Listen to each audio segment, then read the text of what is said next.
is Sarah Mancini. I'm with the Office of Neighborhood Coordination. This video is part of a series on parliamentary procedure, and we encourage you to check out our other videos on ONC's YouTube channel under Albuquerque Neighborhoods. For this video, we've invited Adam Hathaway, a professional registered parliamentarian, to talk us through different motions that can be made during a meeting according to Robert's Rules of Order. He'll break down why motions are important, how they can help us meet our meeting goals, the life and death of a motion, and different ways to handle a motion that is made at one of your meetings. Adam?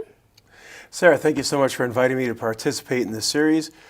Now, for a lot of us, the concept of parliamentary procedure and how to make motions and dealing with all this business can be very scary. And if you're like me, it's not that you're really interested in rules for rules' sake. I do not love rules. I do love equal access to the process, which means equal access to democracy. And learning the rules that we have ensures that each of us can have our say in a deliberative assembly, that each of us have rights, but also that no one of us is as important as all of us. And learning parliamentary procedure helps us take our turn and also benefit to what others have to say. And being able to make motions to enact business is an essential part of the democratic process that we have here at this level. So you're at a meeting and there is an item of business that you are sponsoring. We'll call it a resolution. And so the chair says the next item on the agenda is resolution number 1. Who has the motion for resolution number 1? And you get the recognition of the chair and you stand up and you say, Madam Chair, I move to adopt resolution number 1. And that's the motion. I move to. I move that. I move to adopt. I move that the body participate. I move.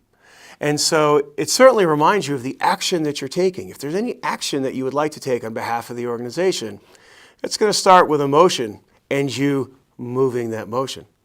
So the first step is that you move the motion. I move that we adopt resolution number 1. The second thing that happens is the motion needs to be seconded. We need to be sure that there's at least another human being in the room that would like to discuss what's being brought up today. So in most cases, members have to be recognized by the chair in order to speak. But in the case of a second, it's one of those blurts. Anybody in the room who wants to can blurt second. Because a second doesn't get recorded in the minutes. We just need to know that somebody else is interested in hearing this topic.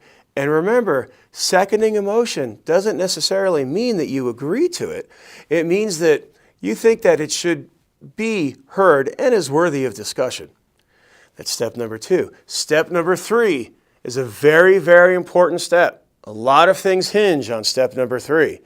Step number 3 is the chair restates the motion. Even though you just stated it, the chair restates it.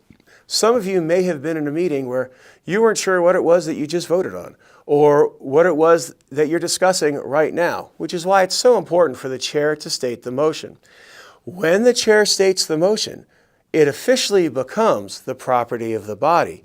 So don't panic if you're unsure about how to create a motion. You can get help. Before important step number 3 is done and the chair states the motion, you can ask for help. Madam Chair, I would like to move that we adopt a certain resolution, but I don't understand the wording. Can you help me? So before the third step is completed, you can get help from your friends, you can get help from your chair, you can get help from other people in the room to help you word the motion the way that you would like to. And then when the chair states the motion, that's what's entered in the minutes and what the discussion is now going to be about, just what that motion is. Because it now belongs to the body, there's a few characteristics. If you moved the motion, you do get to speak last on it later, but it actually is no longer yours. So what that means is you can't withdraw the motion. Perhaps the organization's been discussing and amending your motion for an hour or so, and maybe you don't like the way that it's going. You can't just take your ball and bat and go home. It would actually require unanimous consent of every person in the building, in the meeting, to withdraw that motion. And so that way, the time of the membership is preserved, that we're going to keep working on this, even if the mover of the motion no longer likes the form that it's in. The other thing this means is there is no such thing as a friendly amendment. Some people try to use the concept of the friendly amendment to get around the deliberative process. I would like to change this to $5,000 instead of $2,000. Will the member accept this as friendly?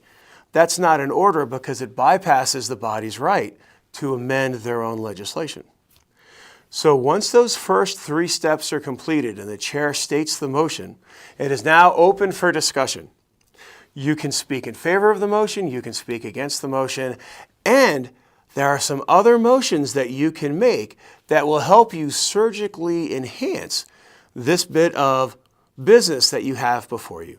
Remember, when something is presented to you, it's not a take it or leave it situation. As a member of the organization, you have the right to make some alterations and make some changes. So one is you may want to amend the motion. So there's the main motion. I move that we adopt resolution number 1, and that is now the motion on the floor. There are other motions that are in order. A very common one being, I move to amend this motion by striking 5 and inserting 10, by striking on the 5th of May, or I move to amend this motion by adding at the end at 5 o'clock in the afternoon.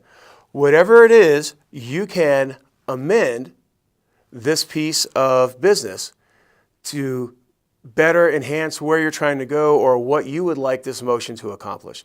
And Robert's Rules of Order does allow primary amendments and then secondary amendments. And a secondary amendment is essentially an amendment to an amendment. And it does sound very confusing, but it's simply a more detailed way for you to be able to really get into the nuts and bolts of a motion and surgically enhance what you want to do.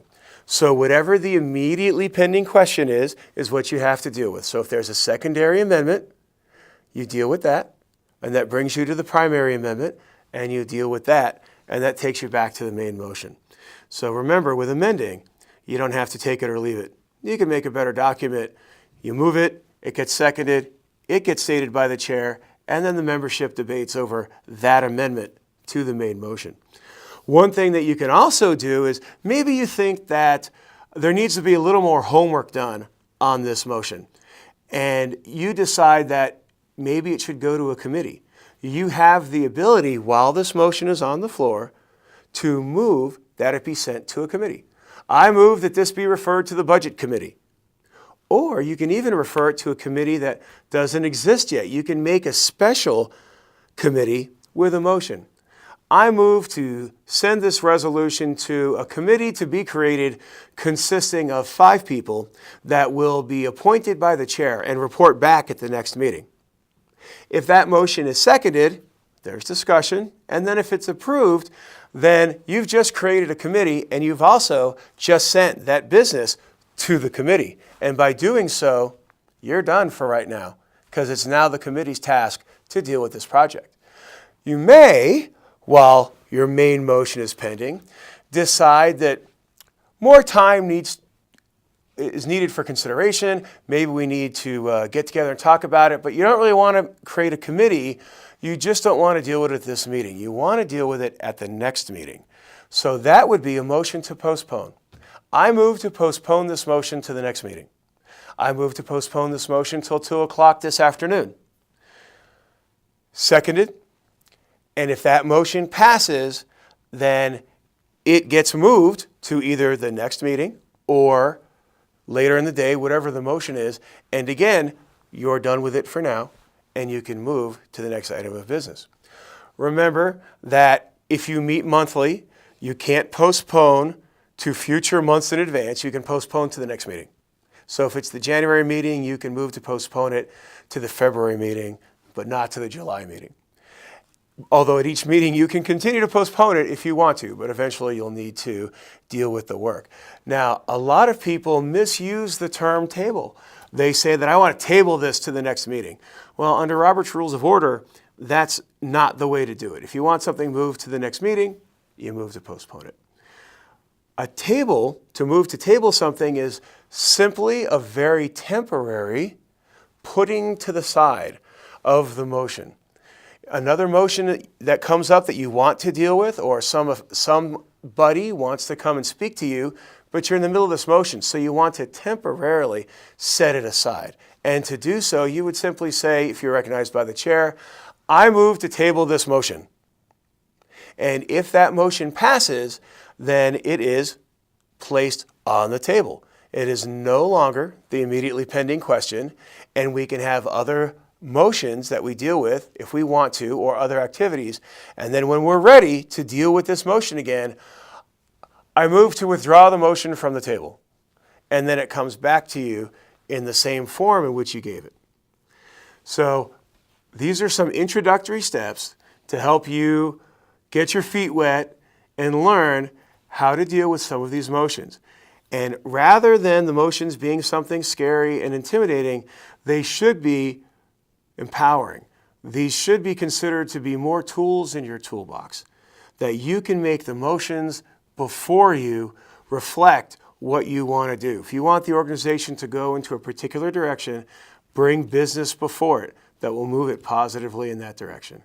And when you have that motion before you, you can amend it, you can postpone it for more discussion later, you can send it to a committee so that they do more research and homework on it, you can temporarily deal with it by tabling, and you can always amend it so that it reflects the best that your motion and the organization has to offer. Thank you very much, and good luck in advancing your organization forward.